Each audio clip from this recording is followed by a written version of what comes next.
తాకట్లో ఉన్న మీ బంగారాన్ని విడిపించి ఆ రోజు ఆన్లైన్ రేటుకి కొంటాం. Sharma gold company.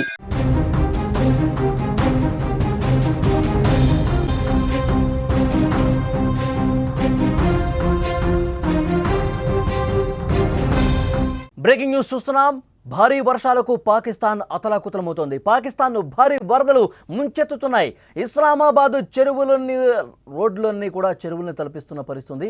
భారీ వరదల్లో కార్లు బ్రిడ్జ్లు కొట్టుకుపోతున్నాయి. వరదల కారణంగా 270 మంది ఇప్పటివరకు చనిపోయారు. వరదలతో జనజీవనం పూర్తిగా అల్లకల్లోలంగా కనిపిస్తోంది. గత కొన్ని రోజుల నుంచి పాకిస్తాన్లో వర్షాలు దంచి కొడుతున్నాయి. చూస్తూ ఉన్నారు, భారీ వరదలు పాకిస్తాన్ను అతలకుతలం చేస్తున్నాయి.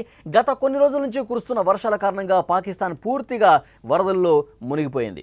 జూన్ చివరి వారం నుంచి ఇప్పటి వరకు దాదాపు భారీ వరదల కారణంగా 270 మంది మృతి చెందినట్లు అక్కడి జాతీయ విపత్తు నిర్వహణ అథారిటీ తెలిపింది.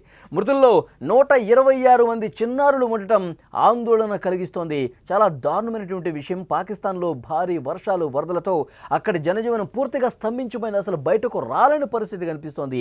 విజువల్స్లో మీరు చూస్తున్నారు, వర్షాలు వరదల కారణంగా ఎలాంటి ఒక భయానకమైనటువంటి సిచ్యువేషన్ అక్కడ కనిపిస్తుందో మీరు చూస్తున్నారు.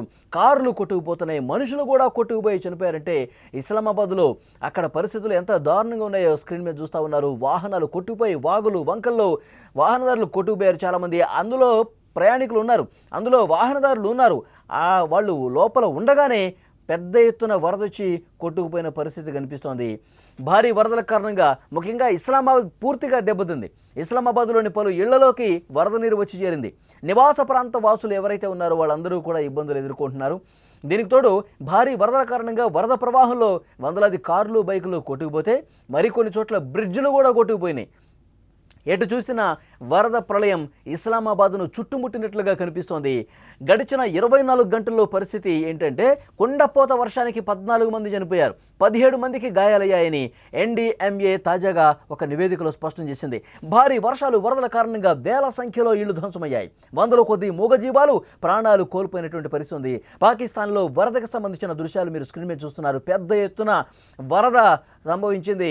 ఇస్లామాబాద్ కావచ్చు, రావల్పిండి కావచ్చు, గావల్మండి కావచ్చు, కటారియన్ ప్రాంతాలు కావచ్చు, పాకిస్తాన్లో ఉన్న ప్రధాన పట్టణాలన్నీ కూడా పూర్తిగా జల దిగ్బంధంలో చిక్కుకొని అపార్ట్మెంట్లోకి వాటర్ వచ్చేసినాయి. సగం వరకు ఇళ్లు మునిగిపోయినాయి. సెలార్స్లో కూడా వాటర్ వచ్చేసి పూర్తిగా వరద గుప్పెట్లో చిక్కుకున్నటువంటి పరిస్థితి కనిపిస్తోంది. వరద ప్రవాహంలో కార్లు ఏ విధంగా కొట్టుకుపోతున్నాయి, విద్యుత్ స్తంభాలు ఏ విధంగా కూలిపోయాయి, కార్లన్నీ కూడా వరద ప్రవాహంలో ఏ విధంగా కొట్టుకుపోతున్నాయో చాలా స్పష్టంగా విజువల్స్ని బట్టి మనకి అర్థమవుతుంది. అయితే పాకిస్తాన్లో ఎంత దారుణమైనటువంటి పరిస్థితులు ఉన్నా కానీ అక్కడి పాలకులు మాత్రం ఇంకా పూర్తి స్థాయిలో చర్యలు చేపట్టడంలో విఫలమవుతున్నారని చెప్పి విమర్శలు వస్తూ ఉన్నాయి. ఎందుకంటే ఇంత దారుణమైన పరిస్థితులు కనిపిస్తున్నాయి. లోతట్టు ప్రాంతాలు పూర్తిగా జలమయిపోయి ఇళ్లలోకి వాటర్ చేసినాయి. వాళ్ళకి తినడానికి తిండి కూడా లేని పరిస్థితులు ఉన్నాయి. పునరావాస కేంద్రాలు ఏర్పాటు చేసినా ఆ పునరావాస కేంద్రాల్లో వాళ్ళ బాగోగులు చూసే ప్రయత్నాలు కూడా సరిగా జరగనట్టుగా మనకి సమాచారం వస్తుంది. భారీ వరదలు పాకిస్తాన్ని ఏ విధంగా అతలాకుతలం చేసేస్తున్నాయి కూడా చాలా స్పష్టంగా మనకి స్క్రీన్ మీద కనిపిస్తోంది.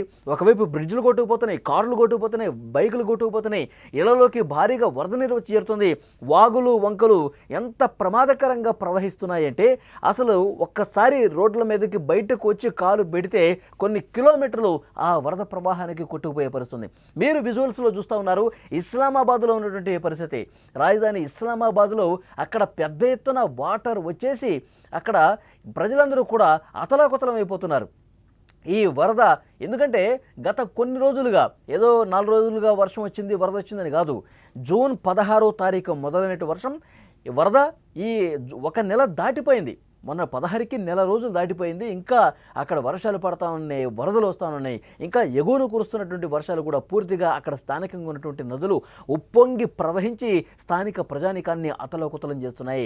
270 మంది ఈ నెల రోజుల వ్యవధిలో ప్రాణాలు కోల్పోయారంటే ఈ వరదల వల్ల అక్కడ ఎలాంటి ఒక భయానకమైనటువంటి సిచ్యువేషన్ ఉందనేది కూడా చాలా స్పష్టంగా అర్థమవుతుంది. కొంతమంది వరదల్లో కొట్టుకుపోయినటువంటి ఈ 270 మందిలో 120 మంది చిన్నపిల్లలు ఉన్నారంటే, మళ్ళీ చెప్తున్నాను, 120 మంది చిన్నపిల్లలు ఈ వరదల్లో కొట్టుకుపోయి చనిపోయారంటే ఎలాంటి ఒక భయంకరమైనటువంటి పరిస్థితులు అక్కడ ఉన్నాయనేది కూడా చాలా స్పష్టంగా అర్థమవుతుంది. పాకిస్తాన్ పాలకులు తమ ప్రజానీకం ఎన్ని కష్టాలు పడుతుంటే వాళ్ళకి సరైనటువంటి పునరావాస కేంద్రాల్లో పెట్టి సురక్షితంగా పెట్టి వాళ్ళకి ఆహారం కావచ్చు, మెడిసిన్స్ కావచ్చు, వాళ్ళకి నిత్యావసర వస్తువులు కావచ్చు, ఇవి కల్పించడంలో ఘోరంగా విఫలమైనట్టుగా సమాచారం వస్తుంది. అక్కడి పాలకుల మీద దుమ్మెత్తి పోస్తున్నటువంటి పరిస్థితి ఉంది. సో ఎప్పటికప్పుడు వాళ్ళు ఆర్మీ కూడా పెద్ద ఎత్తున రంగంలోకి దిగి చర్యలు తీసుకుంటున్నారు. ఇంకా ఇళ్లలో వరద గుప్పిట్లో చిక్కుకుపోయినటువంటి ఎవరైనా ఉన్నారా, వరద బాధితులు ఎవరైనా ఉన్నారా, ఇంకా ఆహారం కోసం అలమటిస్తున్నటువంటి వాళ్ళు ఉన్నారా అని చెప్పి హెలికాప్టర్ల సాయంతో ఆర్మీ శక్తివంచన లేకుండా ప్రయత్నాలు చేస్తున్నప్పటికీ కూడా ఇంకా పరిస్థితులు మాత్రం మార్పు వచ్చినట్టు కనిపించట్లేదు. పరిస్థితులు మీరు చూస్తూ ఉన్నారు. లేటెస్ట్ విజువల్స్ మీరు చూస్తుంది. అక్కడ ఉన్నటువంటి వాగులు వంకలు ఏ విధంగా ప్రవహించి జనావాసాల్లోకి పూర్తిగా వాటర్ ఏ స్థాయిలో వస్తుంది చూసారా. మొత్తం రోడ్లు కూడా కొట్టుకుపోతున్నాయి. ఇక్కడ చూడండి స్క్రీన్ మీద మొత్తం రోడ్లు బ్రిడ్జ్లు అన్నీ కూడా ఈ వరద ప్రవాహానికి కొట్టుకుపోతున్నటువంటి దృశ్యం ఉంది. అంతకు ముందు రోజు వరకు బాగానే ఉన్నటువంటి ఈ రోడ్లన్నీ కూడా, ఈ బ్రిడ్జ్లన్నీ కూడా ఒక్కరోజు వర్షానికి, ఒక్కరోజు వరదకి పూర్తిగా కొట్టిపోయి అటు రోడ్లు పక్కన చివరన ఉన్నటువంటి వెహికల్స్ కూడా ఈ వరద నీటిలో పూర్తిగా కొట్టిపోయి కొన్ని వందల అక్కడ ఇళ్ళు కూడా ధ్వంసమైనటువంటి పరిస్థితి. కొన్ని కిలోమీటర్ల వరకు ఈ వరదలో కార్లన్నీ కూడా కొట్టుకుపోయి ఆ కార్లలో ఉన్నటువంటి వాహనదారులు కూడా కొట్టుకుపోయి ప్రాణాలు కోల్పోయినటువంటి పరిస్థితి ఉంది. వందలాది కార్లు ఇప్పటివరకు ఈ నెల రోజుల వ్యవధిలో వందలాది కార్లన్నీ కూడా ఈ వరదలో గుప్పిట్లో చిక్కుకొని వరదలో కొట్టుకుంటూ పోయి పూర్తిగా ధ్వంసమైపోయినటువంటి పరిస్థితి ఉంది. ఇస్లామాబాద్లో భారీ వరదలకు సంబంధించిన దృశ్యాలు మీరు చూస్తూ ఉన్నారు. గత కొన్ని రోజుల నుంచి కురుస్తున్నటువంటి ఈ వర్షాల వల్ల ఒక భయానకమైనటువంటి పరిస్థితులు పాకిస్తాన్లో కనిపిస్తున్నాయి. జూన్ చివరి వారం నుంచి ఇప్పటి వరకు చూసుకుంటే ఈ వరదల కారణంగా 270 మంది చనిపోయిన పరిస్థితి ఉందని చెప్పి అక్కడ అధికారికంగా ప్రకటన చేశారు. జాతీయ విపత్తు నిర్వహణ అథారిటీ అక్కడ చాలా స్పష్టంగా ప్రకటన చేసింది. ఇందులో చిన్నపిల్లలు కూడా ఉండటం అనేది మరింత ఆందోళన కలిగించే విషయంగా చాలా స్పష్టంగా కనిపిస్తుంది. అక్కడ పునరావాస కేంద్రాల్లో ఎవరైతే వరద బాధితులు ఉన్నారో వాళ్ళందరినీ అక్కడ జాయిన్ చేపిస్తున్నారు. ఇంకా ఈ వర్షాలు తగ్గుముఖం మాత్రం ఎక్కడ కనిపించట్లా. వర్షాలు తగ్గుతాయి, వరద ప్రవాహం తగ్గుతుందని చెప్పి ఎక్కడ హోప్ అయితే కనిపించట్లా. వర్షం పడతానే ఉంది, ఈ వరద ప్రవాహం కొనసాగుతూనే ఉంది.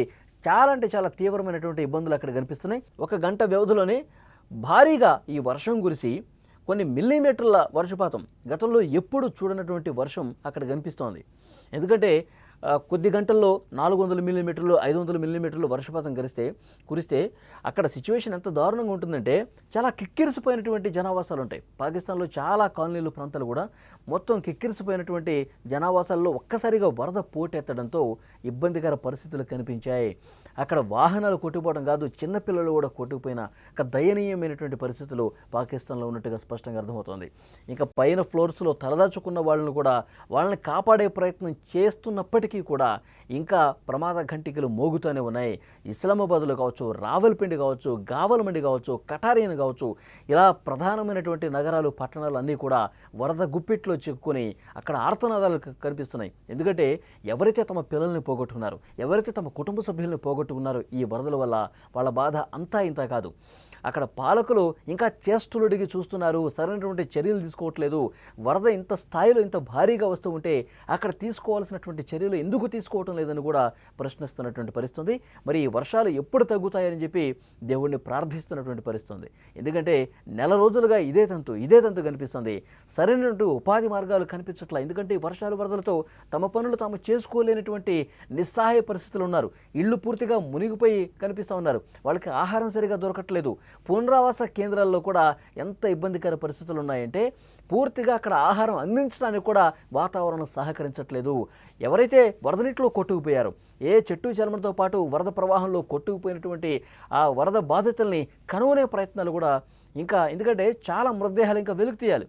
వరద నీటిలో కొంత వందల మంది కొట్టుకుపోయినటువంటి నేపథ్యంలో వాళ్ళు గల్లంతయ్యి వాళ్ళ సమాచారం తెలుసుకోవడం కోసం కొన్ని ఇబ్బందికర పరిస్థితులు ఏర్పడుతున్నాయి. వాళ్ళు అసలు ఎటు కొట్టుకుపోయారు, కొన్ని వందల కిలోమీటర్ల వరకు ఆ వరద నీటిలో కొట్టుకుపోయారు, ఆ వరద ప్రవాహానికి కొట్టుకుపోయారు. సో వాళ్ళని కనిపెట్టడం, కనీసం మృతదేహమైనా అప్పగించండి మాకు అని చెప్పి వాళ్ళు కన్నీళ్లు పెట్టుకుంటున్నారు కొంతమంది.